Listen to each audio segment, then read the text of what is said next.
नमस्कार. या बांधकाम क्षेत्रविषयक चर्चा सत्रामध्ये आपलं सगळ्यांचं मनापासून स्वागत.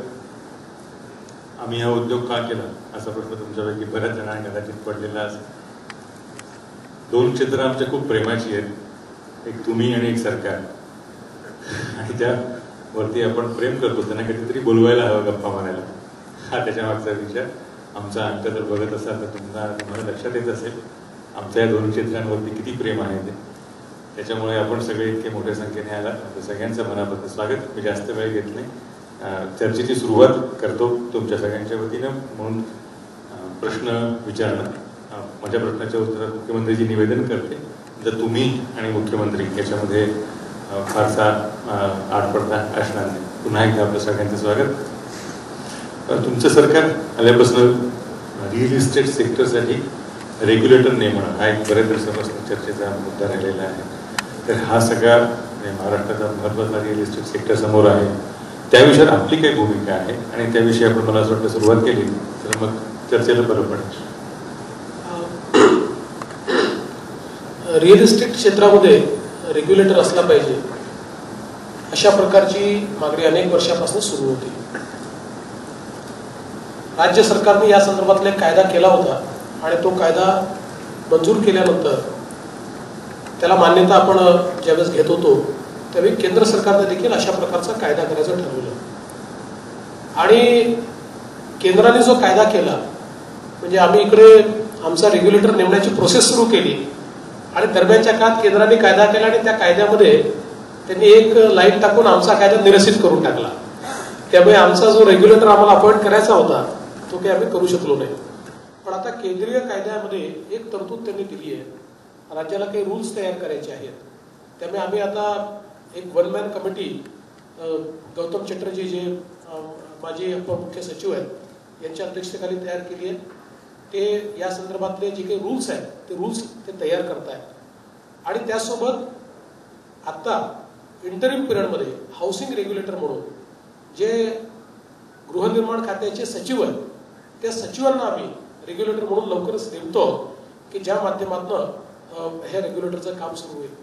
आता मुळामध्ये अनेक लोकांच्या मनामध्ये हे ॲप्रिहेन्शन आहे, विशेषतः रिअल इस्टेट क्षेत्रामध्ये लोकांना असं वाटतं की अजून एक रेग्युलेटर हे कशा करता, किंवा अजून एक रेग्युलेटर म्हणजे कुठेतरी आता अजून एक खिडकी उघडली आहे किंवा अजून काहीतरी अडथळ्याची शर्यत तयार होणार आहे.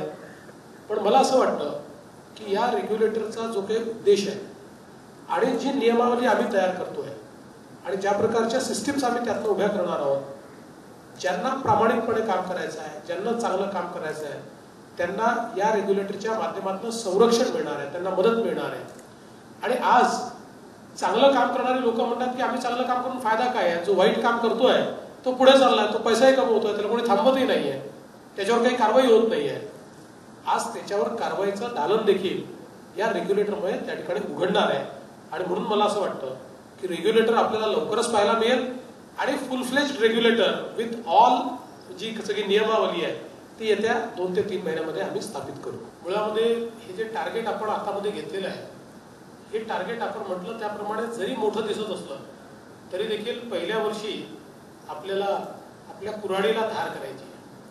एकदा धार झाली की मग म्हणजे झाडं कापणं चांगलं नाही आहे, पण जी छटाई करायची ती फास्ट करता येते. पहिले शस्त्र नीट करायचं. तर आता त्या स्टेजमध्ये आम्ही आहोत. 80,000 घरांना आम्ही मान्यता दिली आहे. पण ते देत असताना जशा अडचणी तुम्ही सांगितल्या तशा अनेक अडचणी आमच्या देखील नजरेत आल्या आणि त्या पॉलिसीचं ट्विकिंग हे आता सुरू झालेलं आहे. आता आपण या ठिकाणी सांगितलं डिमांड असेसमेंटच्या संदर्भात खाजगी क्षेत्राला अलाव करावं, निश्चित करता येईल. त्याची काही मानकं आम्हाला तयार करावी लागतील. कारण ते जर मानकं तयार केले नाही तर आपल्याला माहिती आहे की ज्यावेळी मुंबईमध्ये आपण रेंटल हाऊसिंगच्या संदर्भातली स्कीम आणली, अतिशय चांगली स्कीम होती. पण काही लोकांनी अशा ठिकाणी जाऊन घरं बांधले आहेत की ज्या ठिकाणी पुढची 10 वर्ष कोणी राहायला जाणार नाही आहे.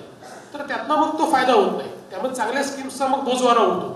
म्हणून आपण जे सुचवलंय मी जरूर त्याच्यावर विचार करीन आणि एक अशी पॉलिसी की ज्यात डिमांड असेसमेंट तुम्हाला करता येईल, पण तिचं तुमची असेसमेंट झाल्यानंतर त्याची योग्यता ही कशी तपासता येईल, या संदर्भातली ऑब्जेक्टिव्हिटी कशी आणता येईल, हा निश्चित प्रयत्न करू. नाही, हा चांगला विषय आहे. जरूर आम्ही विचार करू की वेगवेगळ्या ज्या आमच्या संस्था आहेत त्यांनाही, म्हणजे म्हाडासोबत अजून काही आमच्या संस्थांना आम्ही नोडल एजन्सी म्हणून त्या विभागात करता येईल का, जरूर याचा विचार. कसं होईल, म्हाडासोबत ज्याला आपण म्हणतो की क्लॅश ऑफ द इंटरेस्ट असं होऊ शकतं, कारण म्हाडा सुद्धा एका पर्टिक्युलर किमतीप्रमाणे घर प्रोव्हाइड करणार आणि त्यासोबतच खाजगी विकासात देणार आणि म्हाडाच्या हातात खाजगी विकासाची नाडी, म्हणजे त्याला अप्रुव्हल द्यायचं का नाही.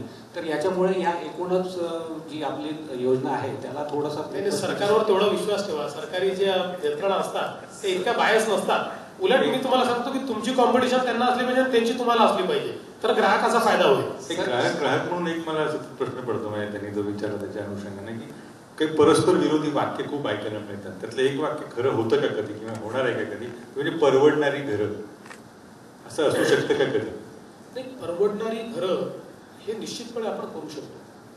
त्याच्यात दोन गोष्टी आहेत. एक, आज घरं परवडत का नाही, तर तुमचे जमिनीचे भाव हे आज जे झालेले आहेत आणि त्याच्यावरचे मग आपले टॅक्सेस आणि सगळ्या गोष्टी याच्याने त्याचे भाव हे खूप मोठ्या प्रमाणात वाढतात.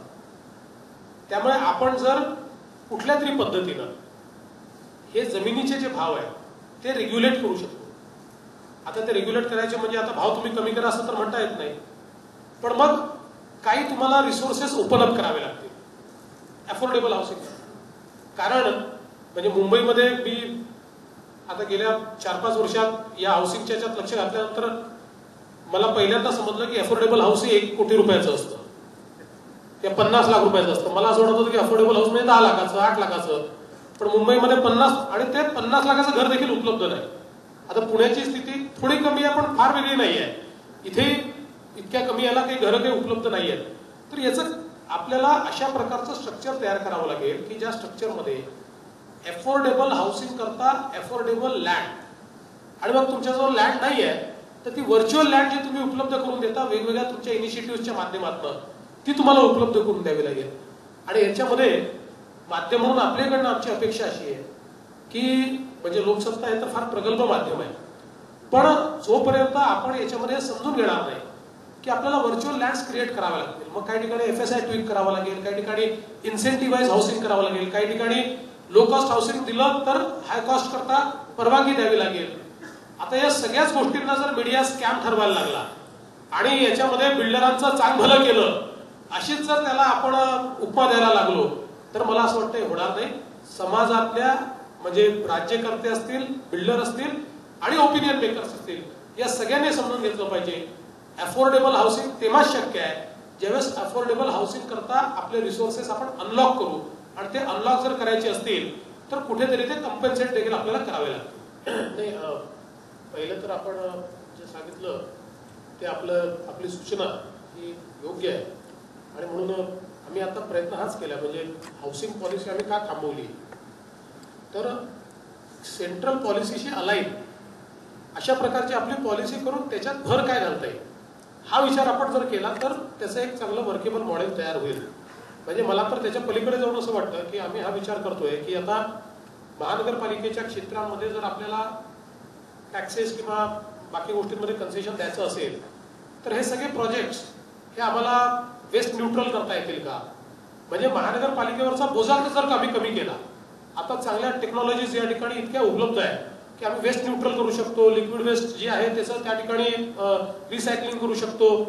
या सगळ्या गोष्टी जर त्या प्रोजेक्टमध्ये आपण इंटिग्रेट केल्या आणि त्याच्यावर आधारित जर आम्ही काही टॅक्स कन्सेशन्स दिले तर मला असं वाटतं की महानगरपालिकेची रिस्पॉन्सिबिलिटी थोडी कमी होईल आणि प्लस टॅक्स कन्सेशनमुळे आपल्याला ज्या काही त्याच्यावरचे जे काही भाव आहेत ते देखील खाली आणता येतील. आणि म्हणून जरूर त्याचा विचार आम्ही निश्चितपणे चालूच आहे आमचा त्याचा विचार.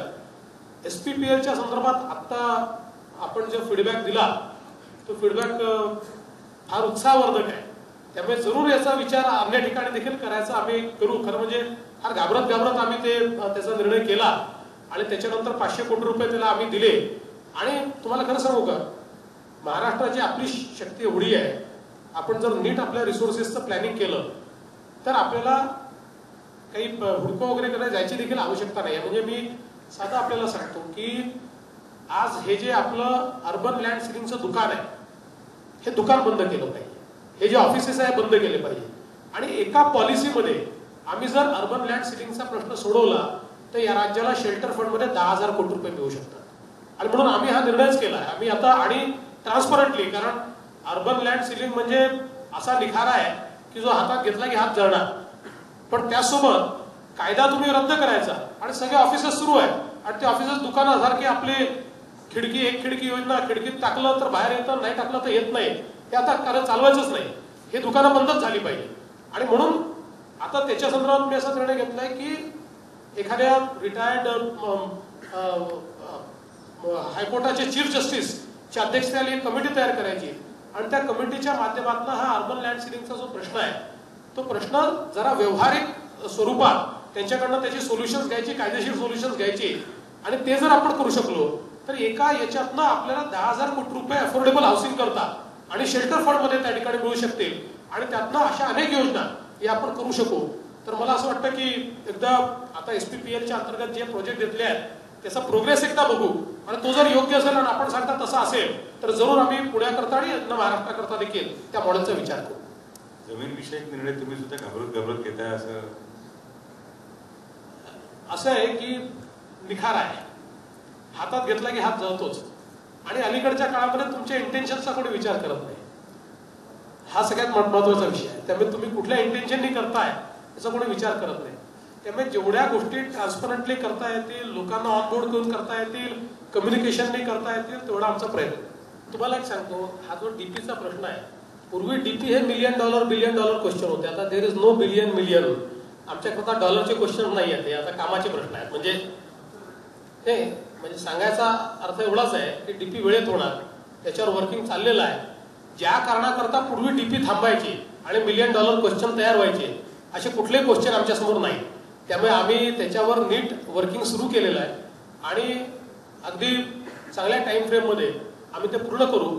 त्या संदर्भातल्या ज्या काही पुणेकरांनी अनेक शंका कुशंका त्याच्यामध्ये काही जाहीर केलेल्या आहेत त्याला नीट उत्तर देऊ. शेवटी हा डीपी पुण्याचा आहे आणि पुणेकरांना जोपर्यंत आपण नीट विश्वासात घेऊन तो करत नाही आणि त्या संदर्भात शंका कुशंका राहतील तर तो आपल्याला इम्प्लिमेंट करता येणार नाही. म्हणून मला असं वाटतं की आता जवळजवळ त्याच्यावरचं वर्किंग हे आमचं संपलंय. You can expect it. म्हणजे पुढच्या काही महिन्यांमध्ये, फारच कमी दिवसांमध्ये तुम्ही तो एक्सपेक्ट निश्चितपणे करू शकता. दुसरं, तुम्ही रिंग रोडच्या संदर्भात सांगितलं, त्याही संदर्भात आमचा निर्णय, आता मी परवा आलो होतो त्या दिवशी आमचा रिंग रोडच्या संदर्भातला निर्णय झाला. PMRDAला आम्ही आता ते काम दिलेलं आहे आणि PMRDA वेगाने ते काम करेल. मेट्रोच्या संदर्भात 2 आपले प्रस्ताव आहेत. एक प्रस्ताव जो PMRDA करते, जो शिवाजीनगरपासून हिंजेवाडीपर्यंतचा प्रस्ताव आहे, त्याचा मला वाटतं DPR आता आपल्याकडे आलेला आहे आणि त्याचं आम्ही तातडीने मान्यता देऊ आणि मान्यता देऊन त्याचं टेंडरिंग करू. दुसरा जो आपण केंद्र सरकारकडे पाठवलेला आहे तो देखील आता अंतिम टप्प्यामध्ये आहे. बापट साहेबांचं माझं परवा व्यंकय्याजींशी बोलणं झालं आणि त्यांनी सांगितलं की त्याला PIB मध्ये आम्ही मान्यता देतोय. फक्त आता मी परवा पेपरलाच वाचलं की कोणीतरी परत ग्रीन ट्रायब्युनलला वगैरे गेलेला आहे. तर माझी विनंती आहे की त्यांना समजून, बाबा आम्ही कुठल्याही पर्यावरणाला हानी पोचवणार नाही, पण एकदाच हे मेट्रो म्हणजे काय गंगेत घोडं आलं असं काहीतरी म्हणतात, तसं आमच्या पुण्याच्या मेट्रोचं होऊ द्या, असं आपण थोडासा पुढाकार घेऊन. आणि तर असतील जर जेन्युइन एन्व्हायरमेंटल कन्सर्न्स तर आम्ही त्याला ऍड्रेस करू. कोणाला इथलं एन्व्हायरमेंट खराब करून थोडी आपल्याला काही विकास करायचा आहे. पण मला वाटतं ते देखील आता पूर्णपणे आपण मार्गी लावलेला आहे. त्याच्यामुळे हे जे काही तिन्ही प्रश्न आपण या ठिकाणी सांगितले ते जरूर आम्ही निश्चित वेळेमध्ये कालावधीमध्ये पूर्ण करू. तुम्हाला एक लक्षात येते का की इथे कुठलाही कुठली व्यक्ती आलेली आहे ते एकानेही पुण्याला स्मार्ट सिटीच्या विषयीचा प्रश्न विचारलेला नाही. पुणे करत असल्यामुळे असेल का काही गरज नाही आहे? आपलं काय मत आहे त्या विषयावर?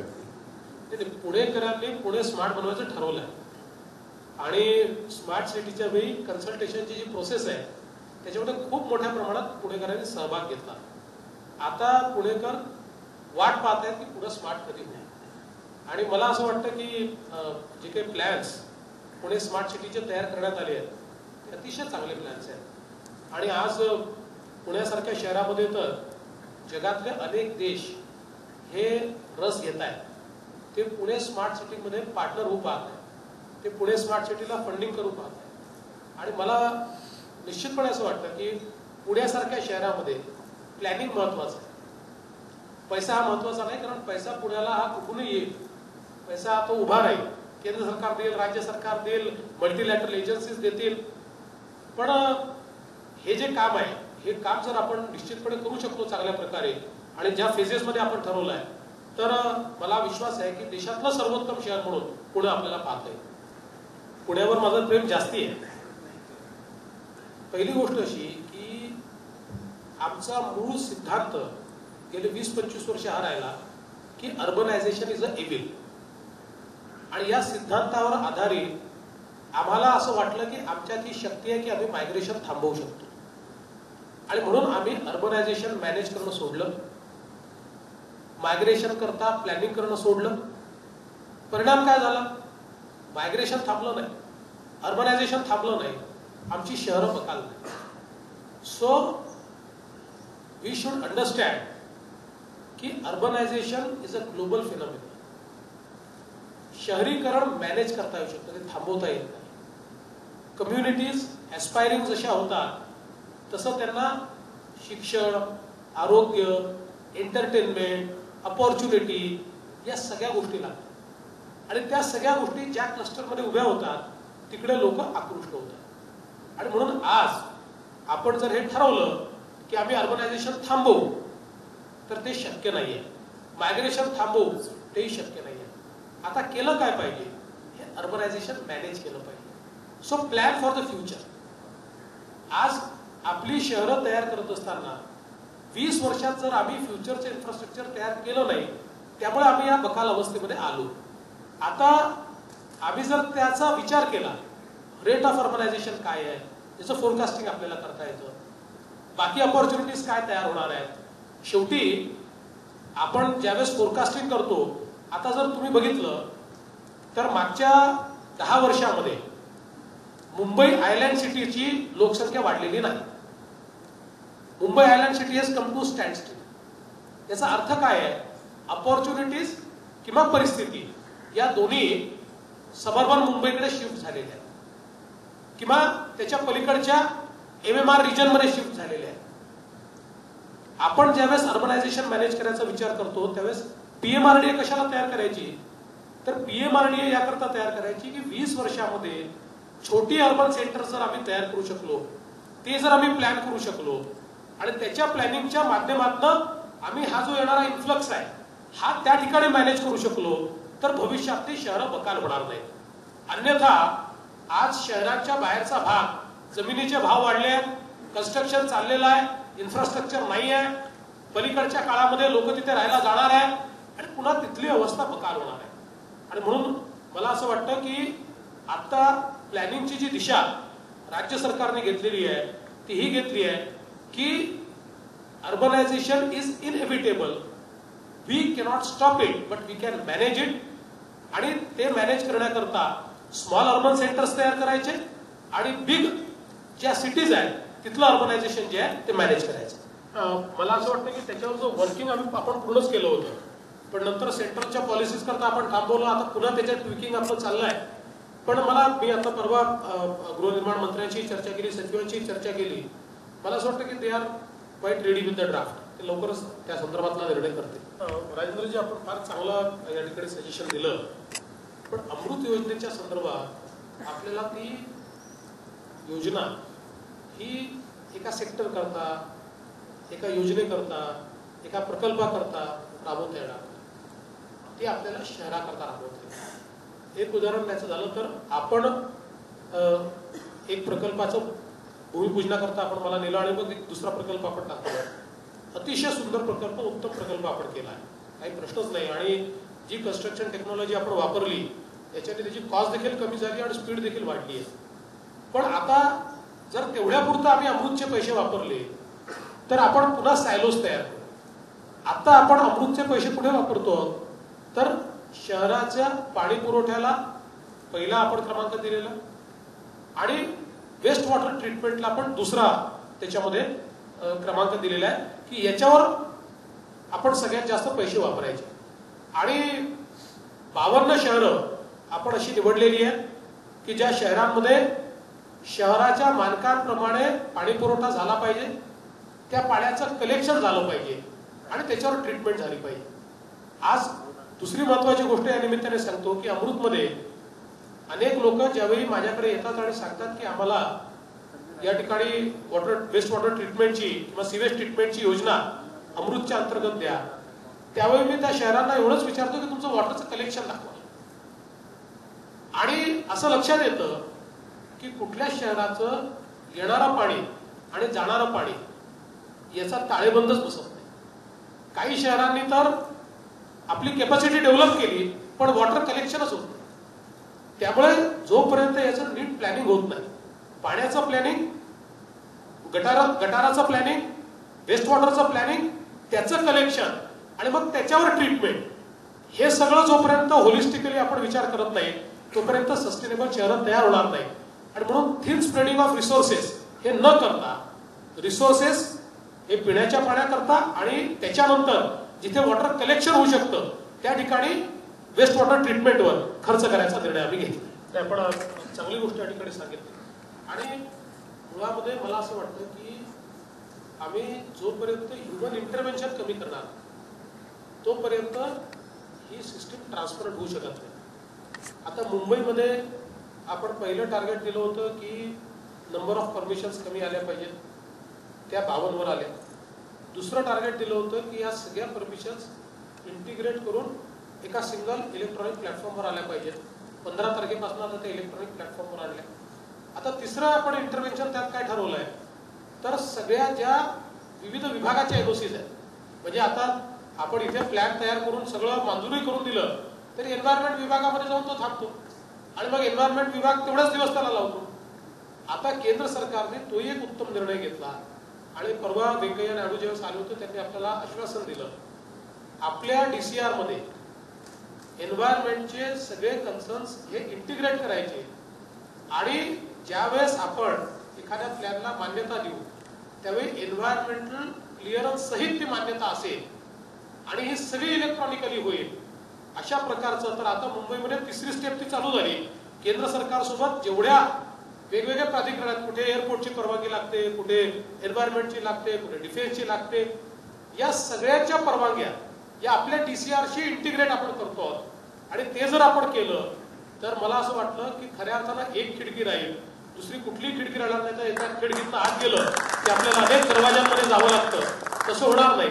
आणि ही ट्रान्सपरन्सी जर आपण आणली तर मला वाटतं की जी काही ग्रोथ आपल्याला अपेक्षित आहे ती निश्चितपणे होईल. आणि मला 100% आपलं म्हणणं मान्य आहे, या सेक्टरमध्ये इतकी ताकद आहे की यातले बॉटलनेक्स दूर करून जर आपण इन्व्हेस्टमेंट केली तर आपल्या GDPचा जो ग्रोथ आहे तो 2 ते 3%, 4% वाढवण्याची क्षमता ही या एका सेक्टरमध्ये आहे आणि आमचा प्रयत्न देखील तोच आहे असं अपेक्षित आहे. किंबहुना ते आता जसं मुंबईच्या संदर्भात आहे ते आपण इंटिग्रेट केलेलंच आहे. परवा मी पुण्याला आलो होतो तेव्हा पुण्याच्या आयुक्तांनी या ठिकाणी right to service act electronically माझ्या हातून त्याचं ओपनिंग केलं. त्याच्यामुळे आता इतकी ऑब्जेक्टिव्हिटी त्याच्यात येणार आहे की नुसतं किती दिवसात केलं हे नाही, त्याच्या अॅनालिटिक्स मध्ये आम्हाला हेच होणार आहे की कोण अधिकारी आपल्याकडे फायली ठेवतो, कोण वेळेत काम करत नाही, कोण त्याला लोकांना त्रास देतो, हे सगळं आम्हाला समजणार आहे. आणि राईट टू सर्व्हिस ऍक्ट मध्ये आता आपण जवळजवळ 250 सर्व्हिसेस याच्यावर इलेक्ट्रॉनिक प्लॅटफॉर्मवर आणतोय. हळूहळू करून सगळ्या सर्व्हिसेस आपण आणणार आहोत आणि आपण या सर्व्हिसेस मोबाईल ऍप मध्ये देखील आणणार. म्हणजे कोणालाही ऑफिसमध्ये जायची गरज पडू नये. 90% कामं ही मोबाईलच्या माध्यमातून होतील. 10% कामं तुम्हाला पीसीवर तुमच्या किंवा जिथे तुम्हाला कागदपत्र अपलोड करायची आहेत त्या ठिकाणी त्या व्यवस्थेवर जाऊन कराव्या लागतील. या महाराष्ट्रातल्या एकाही माणसाला सरकारी कार्यालयातच जावं लागू नये अशा प्रकारची व्यवस्था तयार करण्याचा प्रयत्न आम्ही करतो. मला असं वाटतं की बेसिकली आपल्याला ही जी गॅप आहे ही गॅप ब्रिज करायची एक मोठी संधी डिजिटल क्रांतीने उपलब्ध करून दिली आहे. आता महाराष्ट्रामध्ये भारत नेटच्या माध्यमातून 9,000 कोटी रुपयाचा कार्यक्रम आम्ही हातामध्ये घेतलाय, ज्याच्यामध्ये आम्ही जवळजवळ महाराष्ट्रातल्या सगळ्या ग्रामपंचायतीपर्यंत आम्ही आमचं डिजिटल नेटवर्क, आमची वायर त्या ठिकाणी पोहोचवतोय, फायबर ऑप्टिक पोहोचवतोय. आता आम्ही परवाला मी पत्रकारांना बोलवलं होतं आणि नागपूर जिल्ह्यामध्ये 5 शाळा ज्या आहेत त्या शाळा जवळजवळ 350 ग्रामपंचायतीपर्यंत ते पोहोचले. पण त्या 5 शाळा आम्ही निवडल्या आणि त्या 5 शाळांमध्ये वर्षा बंगल्यावर बसून मी इंटरॅक्ट केलं मुलांची. आणि त्या मुलांमध्ये किती डिजिटल एम्पॉवरमेंटमुळे फरक पडलाय. म्हणजे त्या ग्रामपंचायतीमधल्या जिल्हा परिषदेच्या शाळेतला मुलगा हा थेट त्याला जी एम्पॉवरमेंट मिळाली आहे त्याचा वापर करून जगातलं नॉलेज हा त्या ठिकाणी सांगत होता. ते शिक्षक देखील सांगू शकत होते. आणि ही जी गॅप आहे शहरातली आणि ग्रामीण भागातली ती त्या माध्यमातून दूर केली जाऊ शकते. मला असं वाटतं की हाच प्रोग्राम आपण जर हातामध्ये घेतला म्हणजे केवळ शहरांचं नियोजन करून आपल्याला चालणार नाही, स्मॉल अर्बन सेंटर तयार करून चालणार नाही, तर डिसेंट्रलायझेशन ऑफ अपॉर्च्युनिटीज हे देखील अत्यंत महत्वाचं आहे. सगळं गावापर्यंत आपल्याला नेता येणार नाही पण काही गोष्टी निश्चित नेता येतील. आणि म्हणून केंद्र सरकारने जे रुर्बन मिशन हातामध्ये घेतलंय की रुरल सेक्टरमध्ये क्लस्टर तयार करून त्याच्यामध्ये अर्बन व्यवस्था उभ्या करायच्या. म्हणजे सगळ्या प्रकारच्या सोयी आणि सवलती आणि अपॉर्च्युनिटीज या तिथपर्यंत न्यायच्या. मला असं वाटतं की त्या माध्यमातूनच हे सोल्युशन या ठिकाणी होऊ शकतं. आणि विशेषतः आपण जर जर्मनीमध्ये बघितलं तर जर्मनीतली जी गावं आहे ती गावंही आपल्याला व्हायब्रंट दिसतात. याच्या कारण त्यांनी तिथे म्हणजे जेव्हा तुम्ही जर्मनी आणि फ्रान्स यांच्या बॉर्डरवरनं जर्मनीतनं फ्रान्समध्ये जाता तर फ्रान्समध्ये डेझर्टेड गावं दिसतात आणि जर्मनीमध्ये व्हायब्रंट गावं दिसतात. कारण फ्रान्समध्ये आता अर्थात गेल्या 10 वर्षात फ्रान्सने बरंच बदललं पण फ्रान्समध्ये तेवढ्या मोठ्या प्रमाणात डिसेंट्रलायझेशन ऑफ अपॉर्च्युनिटीज करता आलं नाही. ते मात्र जर्मनीमध्ये करता आलं. मला असं वाटतं की हे रुर्बन मिशन जे आपण हातामध्ये घेतलं आहे हे जर आपण योग्य प्रकारे करू शकलो तर निश्चितपणे हे परिवर्तन होऊ शकेल. आणि या डिजिटल क्रांतीच्या माध्यमातून हा जो काही भेदभाव आहे हा आपण पूर्णपणे नष्ट करू शकतो. नाही बघा MMRDA ही मोठी का झाली तर MMRDA ला सरकारने पैसे दिले नाही पण MMRDA ला लँड बँक दिली. एका बांद्रा कुर्ला कॉम्प्लेक्सनी MMRDA ला कॅश रिच केलं आणि त्याच्यातनं मग MMRDA वेगवेगळे प्रोजेक्ट द्यायला लागली आणि त्यातनं ती पैसा कमवायला लागली आणि आज ती इतक्या मोठ्या प्रमाणात इन्व्हेस्टमेंट करू शकते.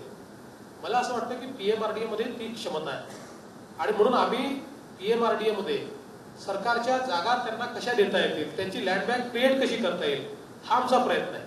ती जर क्रिएट झाली तर शेवटी याच्यापेक्षा मोठा रिसोर्सच नाही आहे की त्याच्यावर लिव्हरेजिंग केलं आणि पुण्यासारख्या ठिकाणी PMRDA ला जो एरिया पुणे जिल्ह्यातला आपण या ठिकाणी दिलेला आहे त्या एरियाचं पोटेन्शियल इतकं आहे की ते रिसोर्सेस जर अनलॉक करणं सुरू केलं तर PMRDA सेल्फ सफिशियंट होईल.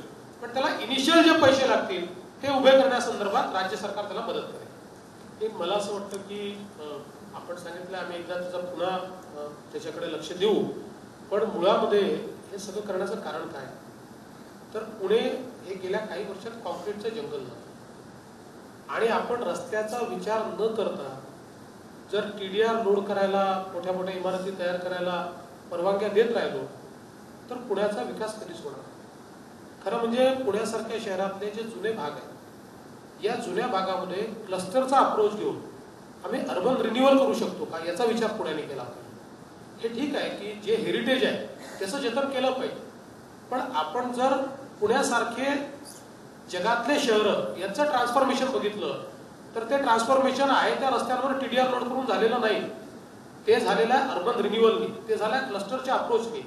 जोपर्यंत आम्ही एकत्रित येऊन क्लस्टर अप्रोचनी त्या ठिकाणी लँड पूल करत नाही आणि त्यातनं आम्ही विकास जोपर्यंत करत नाही मग तुम्ही TDR लोड करा, हायर FSI घ्या पण त्याच्यातनं स्पेसेस तुम्ही तयार कराल, पार्किंगच्या व्यवस्था तुम्ही तयार कराल, इन्फ्रास्ट्रक्चर करता व्यवस्था तुम्ही तयार कराल.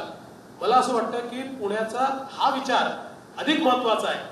हे छोटे सोल्युशन्स आहेत, फास्ट सोल्युशन्स आहेत की 6 मीटरवर TDR द्या, 7.5 मीटरवर TDR द्या, 9 मीटरवर TDR द्या, त्याला 6.6% द्या, इकडे 4% द्या. पण मला असं वाटतं की आज जर पुण्याचा लॉंग टर्मचा विचार आपण केला नाही तर एकेकाळचं महाराष्ट्रातलं उत्तम शहर हे केवळ कॉन्क्रीटचं जंगल बनून राहील ही भीती आमच्या समोर आहे. शेवटी हा निर्णय आपण सगळे पुण्याचे बांधकाम व्यावसायिकच नाही आहात, आपण पुण्याचे स्टेक होल्डर्स आहात, पुण्याचे नागरिक आहात, पुण्यावर प्रेम करणारे आहात. त्यामुळे आपलं शहर भविष्यातलं कसं झालं पाहिजे याचा विचार करून आपण जर निर्णय केले तर राज्य सरकार निश्चितपणे त्याच्यामध्ये आपल्याला मदत करेल. आता याच्यामध्ये वेगवेगळ्या गोष्टी आहेत. जर ते हेरिटेजमध्ये असतील तर निश्चितपणे त्याला अडचणी आहेत. आता या हेरिटेजच्या संदर्भात आपल्याला सांगतो की थोडंसं आपल्याला पॉलिसीज आपल्या बदलाव्या लागतील. हेरिटेजमध्ये एखाद्याचं घर गेलं म्हणजे शब्द वाईट आहे पण त्याचा सत्यानाश झाला म्हणून समजा, कारण त्याला काहीच मिळत नाही. आज आपल्या पॉलिसीमध्ये ज्याचा गेला नाही तो चांगला, ज्याचा गेला तो गेला. असं मला असं वाटतं की तुम्ही जर जगात बघितलं तर हेरिटेजचं जतन हे पुढारलेल्या देशांनी आपल्यापेक्षा चांगलं केलं. पण ते करत असताना नेमकं जतन कशाचं केलं पाहिजे तर ते त्यांना निश्चित माहिती आहे की जतन कशाचं केलं पाहिजे. मग कुठला फॉर्म ऑफ आर्किटेक्चर आहे त्याचं जतन झालं पाहिजे. आता अनेक वेळा तुम्ही युरोपमधल्या बिल्डिंग्समध्ये, जुन्या बिल्डिंगमध्ये गेला तर बाहेरचं स्ट्रक्चर त्यांनी पूर्ण प्रिझर्व केलं आणि आतमध्ये पूर्ण बदललाय. आता तुम्ही समजा बाथरूमची कुंडी देखील हेरिटेज आहे असं समजून त्यालाही हात लावायचा नाही असं जर म्हटलं तर त्याचं प्रिझर्वेशन हे होऊ शकणार. तर मला वाटतं की या संदर्भात म्हणजे केंद्र सरकारशी देखील मी अनेक वेळा बोललो की थोडा प्रॅग्मॅटिक आपल्याला विचार हा करण्याची आवश्यकता आहे. आता पुण्याच्या वाड्यांच्या संदर्भात देखील निश्चितपणे काही अडचणी आहेत. आता नवीन DCR तयार होतोय, त्याच्या वेळी पण अजून त्याला काय सवलती देता येतील, कशा प्रकारे त्याला एक्सपिडाइट करता येईल याचा निश्चित विचार नाही. मला असं वाटतं की आता जवळपास अलाइनमेंट सगळ्या ठरल्या आहेत. त्याच्यामुळे आता त्याच्यामध्ये काही अडचण येण्याचं कारण नाही आहे. त्या अलाइनमेंटच्या माध्यमातून बाकी मग DCR प्रमाणेच तुम्हाला काम करायचं आहे. त्यामुळे त्याच्यात जर अजून काही अडचणी असतील तर या ठिकाणी आयुक्त आहेत, मी त्यांना सांगतो ते चर्चा करून त्यातनं मार्ग काढून देतील. मला असं वाटतं की ही परिस्थिती बऱ्याच प्रमाणात आपण बदललेली आहे. पण तरी देखील आपण जो अनुभव सांगितला तो किमाचा आहे मला याची कल्पना नाही. पण जरूर एक उदाहरण म्हणून आपलीच केस मी हातामध्ये घेईल. त्याच्यामध्ये काय झालाय, कुठे डिले झालाय, कोणी डिले केलाय, तो जाणीवपूर्वक केलाय का, याची सगळी आपण त्यात चौकशी करू आणि कदाचित आपल्या केसमुळे पलीकडच्या लोकांना अशा प्रकारचा त्रास होणार नाही अशा प्रकारच्या व्यवस्था आपल्याला उभ्या करता येतील. पण मला असं वाटतं की आता जी आपली टुरिझम पॉलिसी आपण नवीन तयार केलेली आहे, मेगा टुरिझमच्या संदर्भातले जे प्रोजेक्ट्स आहेत त्या प्रोजेक्ट्सला आपण मान्यता देतोय. आणि हे करत असताना आता जवळपास मागच्या मीटिंगमध्ये आम्ही अनेक प्रोजेक्ट्सला मान्यता दिली. कोणालाही सरकारकडे यावं लागलं नाही, अधिकाऱ्यांकडे जावं लागलं नाही. एक बैठक झाली, त्या बैठकीमध्ये सगळ्यांना मान्यता देण्यात आली. त्यामुळे जर अशा प्रकारे एक्सपिरियन्स कोणाला येत असेल तर आपण जरूर तक्रार केली पाहिजे.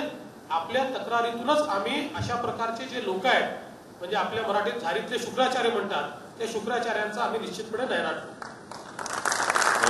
या मुद्द्यावर थांबायला चर्चा हरकतच नाही. अतिशय महत्वाचा मुद्दा अशा अर्थाने. आणि त्यांनी ते एक विधान केलं ते जर प्रत्यक्षात आलं आणि त्यांनी आणावं ते म्हणजे सरकारी कार्यालयात न जाता सरकारी कामं होती तशी व्यवस्था आली तर मला असं वाटतं की तुम्ही जास्तीत जास्त काळ सरकारमध्ये राहाल असं लोकही विचार करतील आणि इथली ही माणसं तसाच विचार करतील. या सगळ्यांच्या वतीने मी तुम्हाला धन्यवाद देतो. म्हणजे सहकारी मुकुंद संग्राम आभार प्रदर्शनाचा कार्यक्रम करतील समारोप. धन्यवाद. लोकसत्ताच्या वतीनं माननीय मुख्य